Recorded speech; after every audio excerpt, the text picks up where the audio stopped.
તું કેમ છેટો ને છેટો રે આ કેમ છેટો ને છેટો રે કે એટલે પબ્લિક જોર કે ના સાહેબ છે. તો મિત્રો બન્નો છે બંને કી મિલને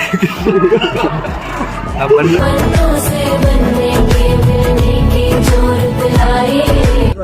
આ બંનાને હવે મળવાની ડીવ આવી જશે 2 મહિનાની અંદર. મનોજભાઈ આવરા.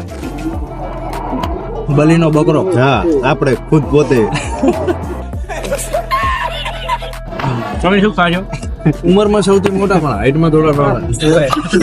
બધે ફિટ થઈ જતા યાર બધી જગ્યાએ ફિટ થઈ અમે એમ તો નોનું ફોનું છે અમારે. કાકો થાય છે આ કાકો. જીગા ભલો થા ભલો થા. ના અમાર પોસ મે વાટકી છે. જીગરના ટુકડા ઠાકર રાખે હસતા મુકડા સંપે હોય અમારો